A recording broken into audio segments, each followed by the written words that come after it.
Hello, my dear learners and job seeker friends. Welcome to BMath Academy. I hope you all are well. I am also well. আজকে আবারও হাজির হয়েছি একটি নতুন topic নিয়ে। তো প্রথম যে কোশ্চেন, এটা একটা হচ্ছে কি মেন্টাল অ্যাবিলিটি পরীক্ষা করার একটি কোশ্চেন এখানে দেখতে পাচ্ছি। এখানে কি বলছে, যদি টেল ইকুয়াল টু লেট হয় তবে ক্যাপ ইকুয়াল টু কি হবে, তাই না? জাস্ট এটা একটা মেন্টাল অ্যাবিলিটি, হ্যাঁ, জাস্টিফাই করার একটা কোশ্চেন। এই ধরনের কোশ্চেনগুলো আসলে পরে বুঝতে হবে। হুম এগুলো দেখে কিছুটা বুঝে নিতে হবে। এগুলোর স্পেসিফিক কোনো নিয়ম নেই। এটি 34তম বিশেষ পরীক্ষায় এসেছিল। বলছে কি টেল ইকুয়াল টু লেট, এই যে লেটারগুলো রয়েছে এগুলো ইকুয়াল টু এটা, তবে এটা ইকুয়াল টু কি হবে। আচ্ছা, আমরা এই যে ওয়ার্ড দুটো, এটা ইকুয়াল টু এটা, এর মধ্যে আমরা একটু দেখি। যদি আমরা এটাকে লক্ষ্য করি তাহলে হয়তো এটা ইকুয়াল টু কী হতে পারে আমরা সেটা দেখতে বা বুঝতে পারবো, যেহেতু এখানে 4টি অপশন দেওয়া রয়েছে, তাই না? তাহলে এখানে দেখেন তো, এখানে টি, তাহলে এখানে টির জায়গায় কি আসে, এল আসে, তাই না? যেহেতু আবার এর জায়গায় এ, অর্থাৎ কি এ সেকেন্ড পজিশনে রয়েছে এখানে, হ্যাঁ, এখানেও সেকেন্ড পজিশনে রয়েছে। এল, এর জায়গায় কি আসে, টি, তার মানে কি ফার্স্ট ফার্স্ট জায়গায় টি ছিল, সেখানে এল আসছে। এ এ সেকেন্ড পজিশনে আছে, এই আছে, এর কোনো চেঞ্জ হয়নি। এল এর পরিবর্তন হয়েছে, এল এর জায়গায় টি আসছে। আবার এর জায়গায় আছে, অর্থাৎ এখানে এ এবং এর কোনো পরিবর্তন নেই, শুধু টি এল এ দুটোর পরিবর্তন হয়েছে, তাই না? তাহলে আমরা যখন এটার সলিউশনটা আমরা বের করব, হ্যাঁ, তখন আমরা কি করব, এ এবং ই, হ্যাঁ, এই যে এ এবং ই, এ এবং ই, এ দুটার কি, অর্থাৎ সেকেন্ড এবং ফোর্থ পজিশনের যে লেটারগুলো রয়েছে এগুলো কোনো চেঞ্জ করব না, করলাম না। শুধুমাত্র কি করব এখানে, যে ফার্স্ট অ্যান্ড থার্ড যে লেটার, এ দুটোর পরিবর্তন হয়েছে, তাই না? এই যে ফার্স্ট এবং থার্ড এ দুটার কি হয়েছে, স্থান চেঞ্জ হয়েছে। তাহলে ফার্স্ট এবং থার্ড এ দুটোর স্থান চেঞ্জ করি, কীভাবে, সি এর জায়গায় এফ আসুক, আর এফ এর জায়গায় কি যাবে, সি যাবে। তাহলে যেটা দাঁড়ায় সেটা কি, সেকেন্ড স্থানে তো এ রয়েছে, এ ঠিকই থাকবে, আবার ফোর্থ স্থানে কি ই ঠিকই রয়েছে, তাই না? তাহলে আমরা কি পাচ্ছি এখানে, চেঞ্জ করার পর ফেস, এফ এ সি, তাহলে ক্যাপ কি হবে, ফেসে পরিণত হবে। অতএব খ হচ্ছে কি আমাদের অ্যান্সার। ঠিক আছে, তারপরে দ্বিতীয় আরেকটি কোশ্চেন, এটা দেখা যাক। এটা 34তম বিশেষ পরীক্ষায় এসেছিল। এখানে একটা সিরিজ দেওয়া রয়েছে।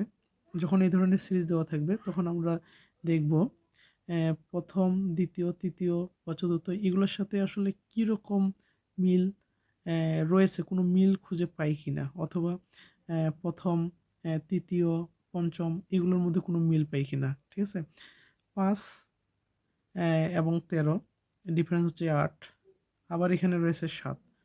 তার মানে কি এই তিনটার মধ্যে কি আসলে সেরকম কিছু খোঁজ মিল পাওয়া যাচ্ছে না। আবার এই 4টা সহ যদি দেখি, 5, 7, 5 থেকে 7 2 বৃদ্ধি পেয়েছে, তাই না? আবার 13 থেকে 15 এটার 2 বৃদ্ধি পেয়েছে। আবার 7 থেকে 9, হ্যাঁ, অর্থাৎ কি প্রথম, তৃতীয়, পঞ্চম এবং সপ্তম এগুলোর মধ্যে মনে হয় একটা মিল পাওয়া যাচ্ছে নাকি। 7 থেকে 9 2 বৃদ্ধি পেয়েছে। আবার সপ্তম প্লেসের যে নাম্বারটি রয়েছে সেটার সাথেও মিল পাওয়া যাচ্ছে। তার মানে কি প্রথম, তৃতীয়, পঞ্চম, সপ্তম এগুলো কি 2 করে বৃদ্ধি পেয়েছে।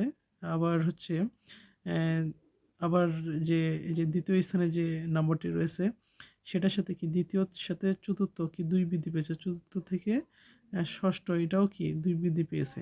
তাহলে তাহলে এই যে ষষ্ঠ থেকে অষ্টম, মানে কি অষ্টম জায়গায় কোন সংখ্যাটি বসবে সেটাই আমাদের বের করতে হবে, তাই না? তো যেহেতু 2 করে বৃদ্ধি পেয়েছে তাহলে কি 17-এর সাথে কি এটাও 2 বৃদ্ধি পাবে, তাই না? 13 থেকে 13 + 2 হয়ে বৃদ্ধি পেয়ে এই কি 13 থেকে 2 বৃদ্ধি পেয়ে 15 হয়েছে, 15 থেকে 2 বৃদ্ধি পেয়ে 17 হয়েছে, তাহলে 17 থেকে 2 বৃদ্ধি পেয়ে কত হবে? 19 হবে, তাই না? এই জায়গায় যেহেতু বলছে এখানে কি হবে, তাহলে 19, তাহলে এখানে কি কি পাচ্ছি আমরা? 19 খ হচ্ছে আমাদের কাঙ্ক্ষিত অ্যান্সার। আবার যদি এই জায়গায় 19 দিয়ে যদি বলতো যে এর পরের জায়গাটিতে কোন সংখ্যাটি আসবে, তাহলে কি হইতো? এই যে 11 যে রয়েছে 11-এর সাথে কি 2 যোগ হইতো, 2 যোগ হয়ে কত হইতো? 13 হইতো, তাই না? তাহলে আমরা 13 পাইতাম। তাহলে কি হইতো? এই ক অ্যান্সার হইতো। তাহলে আমাদের উত্তর হচ্ছে খ। পরে আরেকটা অঙ্ক দেখি কি বলছে এখানে, এটাও চতুর্থ বিসিএসে আসছিল। এখানে বলছে নিম্নের ধারাটি পূর্ণ করতে শূন্য স্থানে কোন সংখ্যাটি বসবে? তো আমরা দেখি এই যে সংখ্যাগুলো রয়েছে একটা ক্রমান্বয়ে যে সংখ্যাগুলো রয়েছে সেটার সাথে আসলে কোনো মিল পাই কিনা সেটা আমরা খুঁজে বের করার চেষ্টা করব। এখানে কি রয়েছে? 2, এখানে রয়েছে 6, 2 6 এর ডিফারেন্স হচ্ছে কি 4, আবার 6 12 এই দুইটার ডিফারেন্স হচ্ছে কত? 6, তাই না? 12 আর 36, 12 36 এই দুইটার ডিফারেন্স হচ্ছে কত? কত? 24, তাই তো, তাই না? তাহলে এটা আর এই যে 36 আর 72 যে ডিফারেন্স রয়েছে এটারও তো একটা ডিফারেন্স পাবো আমরা, তাই না? এটা কত ডিফারেন্স পাচ্ছি? 6 আছে 12 না 6 হাতে গেলো 1, 36 এরকম একটা ডিফারেন্স পাচ্ছি। আচ্ছা আমরা এভাবে ডিফারেন্স পেয়ে আসলে খুব একটা কি সুবিধা করতে পারতেছি না? তাহলে আমরা এটা দেখি তো। এখানে এই যে এটা থেকে এই যে পরের যে লেটারটি আসলো, সংখ্যাটি আসলো কীভাবে আসলো? এটার সাথে কত গুণ করে? 3 গুণ করে, তাই না? 3 দুগুণে 6, আবার 12 যে আসলো এটার সাথে যদি আমরা 2 গুণ করি 6 দুগুণে 12, আবার 12 থেকে 36 যে যে নম্বরটি রয়েছে এটা 12-এর সাথে যদি 3 গুণ করি 3 12 36 পাই। আবার 36-এর পরে যে 72টি আসে এটার সাথে যদি 2 গুণন করি 36 জন্য 72 পাই।